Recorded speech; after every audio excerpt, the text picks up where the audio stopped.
नमस्कार, पूज्यनगरी न्यूज मध्ये आपलं स्वागत आहे। आता पाहूया ठळक घडामोडी। पूज्यनगरी न्यूज मध्ये आपले स्वागत आहे। भूम व परंडा तालुक्यातील महत्त्वाच्या घडामोडी। माऊलीगिरीच्या मारेकऱ्यांना फाशी द्या, गिरी कुटुंबाची मागणी। सरपंच संतोष देशमुख यांच्या प्रमाणेच माऊलीगिरी यांना क्रूरतेने मारले।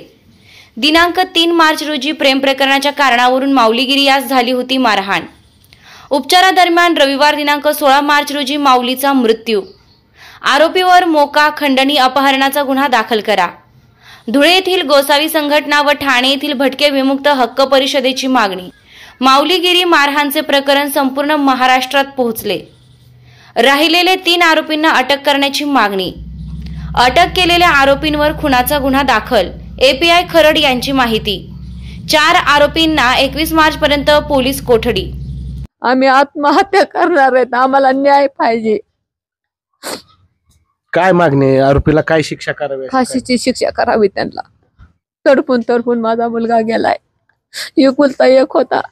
आरोप्यांना मोका खंडणीचे किंवा आणखी बाकीचे काही गुन्हे ते पूर्ण गुन्हे लागू व्हावेत एवढंच वाटतं। अपहरण आणि माझ्या आई वडिलांना खरोखर त्यांच्यापासून धोका आहे। 3 आरोपी बाहेर मोकाट आहेत म्हणल्यावर माझ्या आई वडिलांना त्यांच्यापासून धोका आहे। ही जी घटना घडली होती ते तुम्हाला कशी आणि कधी माहित पडली होती? मला 3 तारखेला सोमवार होता। मी पुण्याला असताना मला संभाजीनगरला ते आपलं अहिल्यानगरला आल्यानंतर मला घटना 2:30 वाजता मुलाच्या फोनवरून फोन आला की ही जी घटनेबद्दल काय म्हणजे काय आता न्याय पाहिजे ना आम्हाला। त्यांना फाशी झाली पाहिजे। एवढे आरोप आहेत का नाही त्यांना ना, आम्ही आज नाही अख्खं गाव त्यांच्या पाठीशी उभा आहे। मीच नाही एकटाच, सगळेजण आम्ही काय आंदोलन करणार, उपोषण करणार, पण त्याला न्यायच पाहिजे, न्यायच पाहिजे मागणार। सर काय 8 जणांनी मला हानमार करत होते। हानमार करत असताना मग ते म्हणला हानमार करत होते, मग ते म्हणला मला 3 जणांची आम्हाला त्यांनी नावं सांगितली। ज्यावेळेस 3 जणांची नाव सांगितली त्यानंतर तो बेशुद्धच पडला। त्यानंतर तो शुद्धीवर आला नाही। बाकीचे जे आरोपी आहेत त्यांना अटक करावं म्हणून तुम्ही त्यांची नावं काय पोलिसाकडे दिलेत का? पोलिसाकडे निवेदन दिलेलं आहे मी त्या आरोपीसाठी। सगळे त्याच्यातले दुसऱ्या आरोपीचे नावं टाकून दिलेत का त्यांना? हो। मग काय झालं त्यांना? तुम्ही पीआय साहेबाला भेटला होता का या घटनेनंतर? ह्या घटनेनंतर पीआय साहेबाला भेटलेला आणखी त्यांचा काय कॉन्टॅक्ट झाला का तुमचा? ज्यावेळेस माऊलीचं निधन झालं या 16 तारखेला, त्याच्यानंतर तुमचं तिथं जाणं झालं का किंवा ते आलते का इथं आलेले नाहीत? आम्ही आज त्यांना कॉल केलता, त्यांना म्हणलं आम्हाला जॉब द्यायचा आहे। 3 आरोपी आणखीन आम्हाला आता आठवले तर आम्ही ते म्हणले इथं उद्याच्याला या ना, आम्हाला निवेदन देऊन जावं आरोपीचे नाव हे सांगून। या बातमीचे प्रायोजक आहेत hotel royal restaurant and AC bar. आमच्याकडे व्हेज नॉन व्हेज जेवण मिळेल। सुसज्ज एसी हॉल, जेवणासाठी स्वतंत्र व्यवस्था, फॅमिलीसाठी स्वतंत्र सोय, व्हीआयपी सेवा उपलब्ध। पत्ता परंडा बार्शी रोड, सोनगिरी जवळ, तालुका परंडा। आता बातमी विस्ताराने।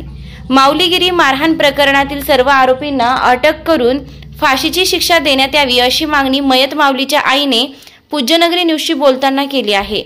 भूम तालुक्यातील दुधोडी येथील माऊलीगिरी वय 18 या तरुणास परंडा तालुक्यातील पांढरेवाडी येथे दिनांक 3 मार्च रोजी प्रेम प्रकरणाच्या कारणावरून लोखंडी रॉड व काठीनं जबर मारहाण करून गावाबाहेर फेकून दिल्याची घटना घडली होती।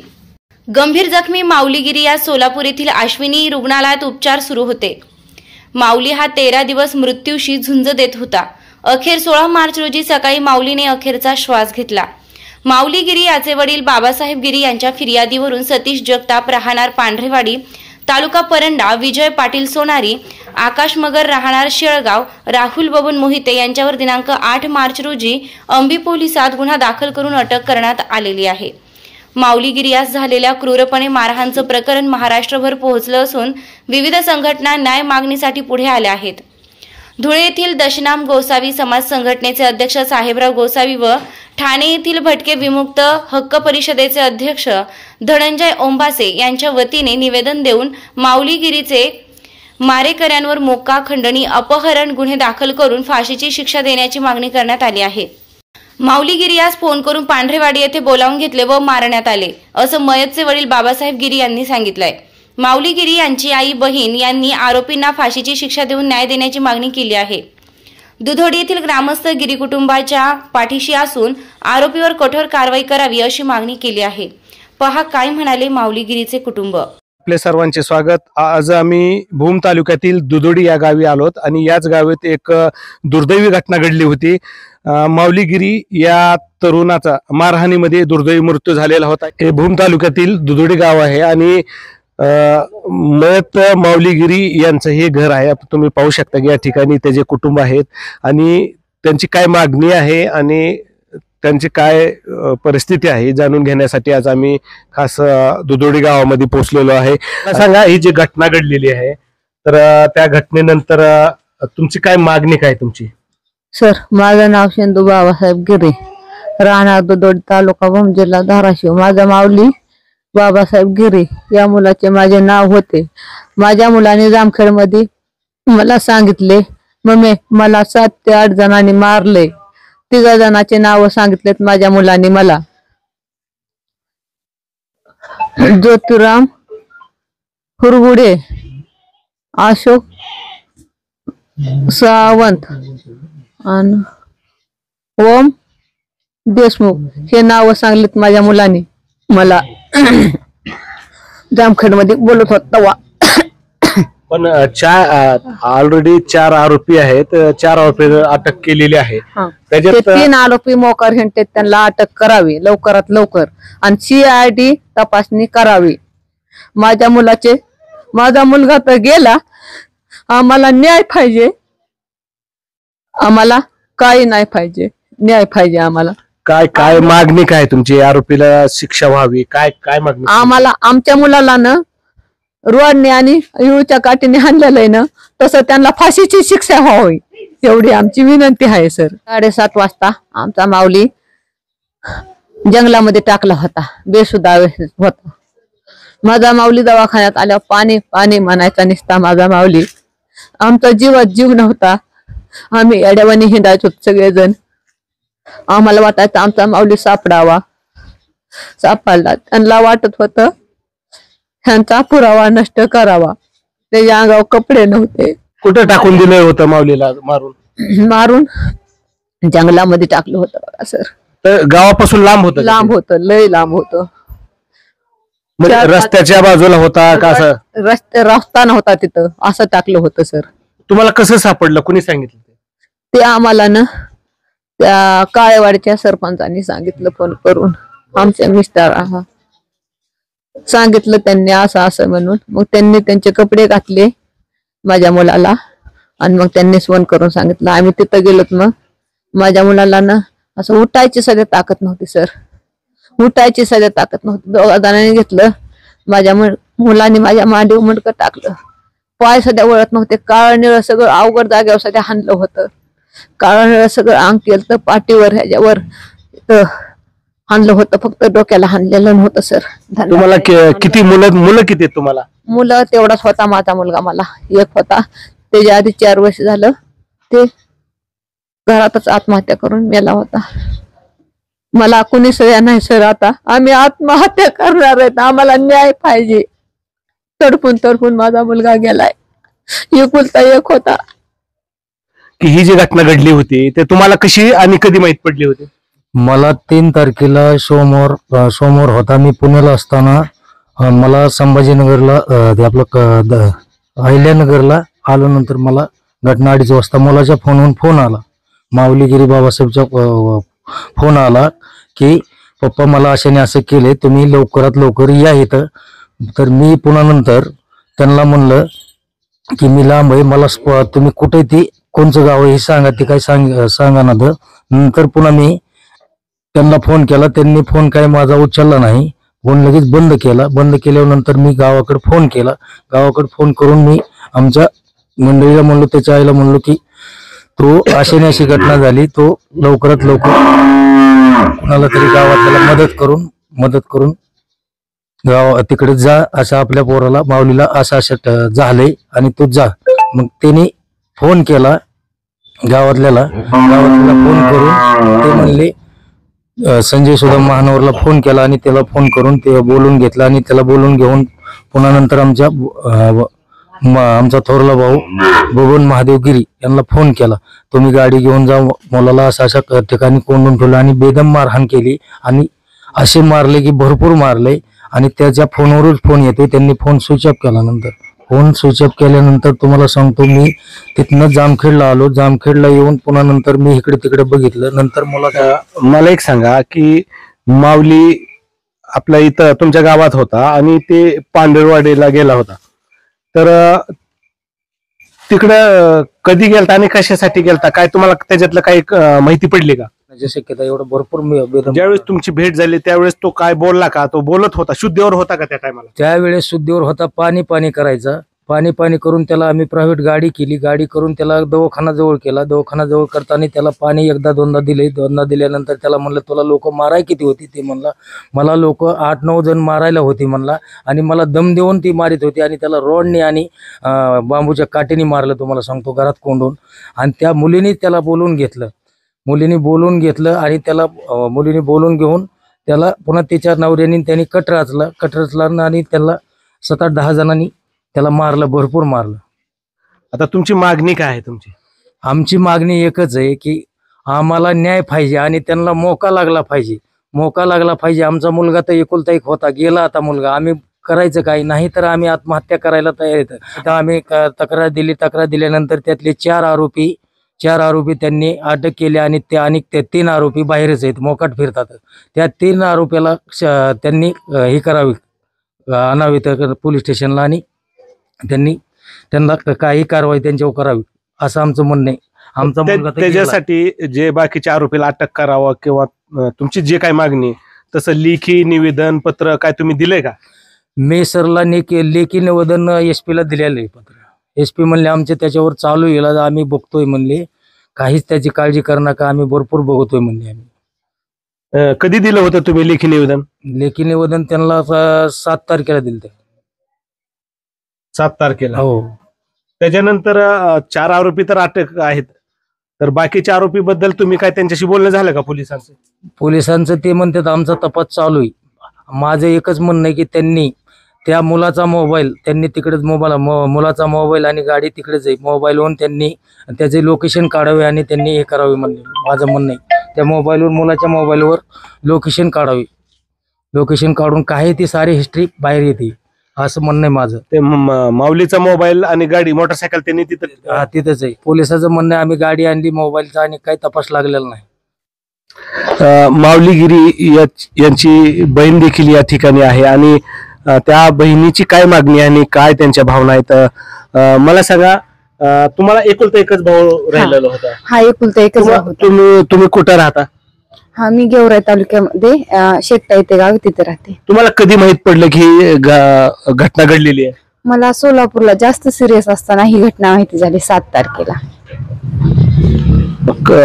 तुम्ही नंतर सोलापूरला हा, मी त्याला भेटण्यासाठी गेले, पण त्याच्यात असा एकदम कोमामध्ये पेशंट असल्यासारखा होता. अजिबात त्याला हालचाल नव्हती, काहीच नव्हतं. तुमचं काय बोलणं झालं नाही? नाही, बोलणं नाही, बिलकुल नाही, बोलणं बिलकुल झालेलं नाही. किंवा काय मागणी आहे? माझी एवढीच मागणी की फक्त न्याय पाहिजे आम्हाला. त्याची जी मोबाईलची CDR, त्याच्यातनं पूर्ण जी कुणाची चूक आहे ती कळती, मुलीची चूक आहे का मुलाची चूक आहे, कुणी बोलून घेतलं ती कळतंय, प्रत्येक गोष्ट कळती. आणि ही गोष्ट पोलीस कमीत कमी आता किती दिवस झालं, 16-17 दिवस झालं, आणखी 3 आरोपी मोकार हिंडतात.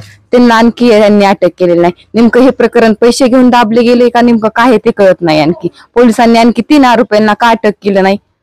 4च केलेत, आणखी 3 का केले नाहीत अटक? त्याच्या मोबाईलची CDR काढणं, ह्याच्यातनं भरपूर काही प्रकरण उघडं पडेल, लोकेशन मिळेल, पूर्ण माहिती होईल, किंवा CID चौकशी करणं गरजेचं आहे ह्याच्यासाठी. आणि त्या आरोप्यांना मोका, खंडणीचे किंवा आणखी बाकीचे काही गुन्हे आहेत, ती पूर्ण गुन्हे लागू व्हावे तेवढंच वाटतं. अपहरण, आणि माझ्या आई वडिलांना खरोखर त्यांच्यापासून धोका आहे. 3 आरोपी बाहेर मोकाट आहेत म्हणल्यावर माझ्या आई वडिलांना त्यांच्यापासून धोका आहे. जोपर्यंत त्याचा पूर्ण निकाल लागत नाही तोपर्यंत माझ्या आई वडिलांना पोलीस संरक्षण पाहिजे. तर या ठिकाणी माऊलीगिरी यांची दुसरी एक बहीण आहे. तर तुम्ही कुठं असता? मी आहे ना करमाळ्यात असते, पण आहे पोटेगावला असते, पण मी आहे ना पुण्याला राहते. मला आहे ना माझ्या पप्पांचा फोन आला, माझ्या भावाला आहे ना आजारीत म्हणून लवकर ये म्हणून मी निघाले. तर माझा भाऊ आहे ना पूर्ण डोळे बिळे मिटून झोपलेला होता. मला काही पाहिलं पण नाही त्यांनी, पण त्याला आहे ना मारलं होतं, भरपूर मारले होतं की त्याच्या अंगा पूर्ण सूज आलती. आणि सूज येऊन पूर्ण इन्फेक्शन झालं त्याच्या अंगाला. होऊन त्या माणसांनी एवढं मारलं की बांबूनी गजानी त्यांनी मारलं. आणि माझ्या भावाला सांगता सुद्धा आलं नाही. माझ्या मम्मीला आणि पप्पाला सांगितलं. त्या माणसांचे नाव ज्योतिराम हुरकुडे आणि आकाश सावंत, ओम देशमुख आणि माझा एकुलता एकच भाऊ होता. त्याला आहे ना इतकं मारलं त्याला आहे ना त्याची एवढी शक्यता पण नव्हती की पूर्ण उठून बसायची सुद्धा नव्हती. नुसता पाणी करत होता. एवढी त्यांना शिक्षा द्यावं की फाशीची शिक्षा करावी त्यांना. माझ्या आई वडिलांना आता कोण सुद्धा नाही. फक्त माझा एकच भाऊ होता, एकुलता एक, तेवढाच. लवकरात लवकर फाशीची शिक्षा द्या आणि नाहीतर आम्ही आत्महत्या करणार. सगळे घरदारातले सगळे माणसं आत्महत्या करणार आम्ही, आमचे नाही कोणी ऐकलं तर. माऊलीगिरीचे चुलत भाऊ आपल्या सोबत आहेत. तुमचं नाव सांगा. कृष्ण बबनगिरी. तुम्ही माऊलीचे चुलत भाऊ. माऊलीचा चुलत भाऊ. एक मला सांगा, ही जी घटना घडली त्या टायमाला तुम्हाला कधी माहित पडलं आणि हे सगळे घटना झाल्यानंतर तुम्ही कधी गेलता त्यांच्याकडे? ज्यावेळेस मला घटना 2:30-3 वाजता त्याचा कॉल आला त्याच्या मोबाईलवर. 3 तारखेला. हा, तुमच्या मुलाला तेव्हाच बोलत होता की मला हानमार करायला लागलेत, मला अशा अशा ठिकाणी पश्चिम पांढरेवाडीमध्ये मला घरामध्ये कोंडून हानमार करतात आणि लवकर या म्हणून. मग त्यावेळेस आम्ही 2:30-3 वाजता कॉल आल्यानंतर आम्ही तिथून घरून निघालो. तिथे गेल्यानंतर ते असे त्याच्याच मोबाईलवरून फोन करायचे आणि म्हणायचे एक वेळेस पश्चिम पांढरेवाडीमध्ये टाकलं, एक वेळेस म्हणायचे जामखेडमध्ये, एक वेळेस म्हणायचे पूर्व पांढरेवाडीमध्ये. कुणाच्या नंबरवर तिकडून फोन येत होता? त्या मुलाच्याच मोबाईलवरून कॉल करायचे. कुणाला केलता फोन? त्याच्या वडिलाला, मला. तुमच्याकडे काय फोन रेकॉर्ड आहेत का? फोन रेकॉर्ड नाही तुमच्याकडे. काय म्हणले ते म्हणले की त्यांनी 10 लाख रुपये खंडणी मागितली आणि पुन्हा त्याला हानमार एवढी तीक्ष्णपणे केलती की त्याच्या मांडीमध्ये रॉड खुपसले होते गरम करून, पुन्हा पाठीवर चटके दिलते, पुन्हा त्याच्या अवघड जागेवर टाचण्या हे आपलं दाबणं हे खुपसले होते. त्याला एवढं क्रूरपणे मारलं होतं. जशी संतोष सर देशमुख सरांची हत्या झाली तशी सेम तशी त्याला क्रूरपणे मारण्यात आलं होतं. आता काय मागणी काय तुमची? आता जे मागणी आमची एवढीच आहे, जे 3 आरोपी मोकाट फिरतात त्यांना सुद्धा त्यांनी अटक करावं, त्यांच्यावर मकोका लावून त्यांना फाशी शिक्षा झाली पाहिजे. आणि जे साहेब म्हणतात, SP साहेब हे म्हणतात का आमचा तपास चालू आहे, त्यांनी काटेकोरपणे तपास सुरू केला पाहिजे. आणि जे मोकाट आरोप फिरतात का त्यांना बी शिक्षा दिली पाहिजे. आणि त्यांच्याशी तपास नसला होत तर CID कडे तपास देणे आणि त्यांनी तपास सुरू करायला पाहिजे, एवढी आमची विनंती. आणि जे आरोपी सापडल्यात त्यांना फाशी शिक्षा दिली पाहिजे. आणि त्यातले त्यात जे आरोपी आहेत ते ज्योतिराम हुरकुडे, कोणाच्याला अशोक श्याम, ओम श्याम, हे एवढे 2-3 आरोपी आहेत. ते आणखी मोकाट फिरतात. तुम्हाला बाकीच्या आरोपीचे नाव माहित आहेत का तुम्हाला? हो, 3 आरोपीचे नाव माहित आहे. ज्योतिराम हुरकुडे, ओम श्याम हे आणखीन मोकाट फिरतात. तरी त्यांनी आणखीन ते आरोपी कुठले आहेत काय माहिती आहे का तुम्हाला? ते आरोपीचे नावाचं गाव माहित नाही मला. अच्छा, तुम्हाला हे नाव कुठून मिळाले? हे आम्हाला त्या मुलांनी सांगितले. ज्यावेळेस आम्ही त्याला तिथून कमीत कमी आम्हाला संध्याकाळी तो 7:30 ते 7:45 वाजता सापडला. मग त्यावेळेस आम्ही जामखेडच्या हॉस्पिटलमध्ये आणलं. मग त्यावेळेस ज्यावेळेस तो शुद्धीवर आल्यानंतर आम्ही त्याला विचारल्यानंतर तो मला म्हणला 8 जणांनी मला हानमार करत होते. असताना मग ते म्हणला हानमार करत होते. मग ते म्हणला मला 3 जणांची आम्हाला त्यांनी नावं सांगितली. ज्यावेळेस 3 जणांची नाव सांगितली त्यानंतर तो बेशुद्धच पडला. त्यानंतर तो शुद्धीवर आला नाही. बाकीचे जे आरोपी आहेत त्यांना अटक करावं म्हणून तुम्ही त्यांची नावं काय पोलिसाकडे दिलेत का? पोलिसाकडे निवेदन दिलेलं आहे मी त्या आरोपीसाठी. सगळे त्याच्यातले दुसऱ्या आरोपीचे नावं टाकून दिलेत का त्यांना? हो. मग काय झालं त्यांना? तुम्ही PI साहेबाला भेटला होता का ह्या घटनेनंतर? ह्या घटनेनंतर PI साहेबाला भेटलेला आणखी. त्यांचा काय कॉन्टॅक्ट झाला का तुमचा? ज्यावेळेस माऊलीचं निधन झालं या 16 तारखेला, त्याच्यानंतर तुमचं तिथं जाणं झालं का किंवा ते आलते का इथं आलेले नाहीत. आम्ही आज त्यांना कॉल केलता. त्यांना म्हणलं आम्हाला जॉब द्यायचा आहे. 3 आरोपी आणखीन आम्हाला आता आठवले तर आम्ही ते म्हणले इथं उद्याच्याला या ना आम्हाला निवेदन देऊन जावं आरोपीचे नाव हे सांगून बोलणं झालेलं आहे. तर या मारहाणीमध्ये आणखीन 3 आरोपी आहेत आणि या 3 आरोपीला तात्काळ अटक करावी अशी मागणी या गिरी कुटुंबाच्या वतीने करण्यात आलेली आहे. महालक्ष्मी कन्स्ट्रक्शन विना रॅम्प 50 फूट विहीर व शेततळ्याचे खोदकाम योग्य दरात करून मिळेल. पत्ता वडनेर, तालुका परंडा, संपर्क 907542 6642. महत्त्वाच्या घडामोडी पाहण्यासाठी पूज्यनगरी न्यूज चॅनलला सबस्क्राईब करा. धन्यवाद.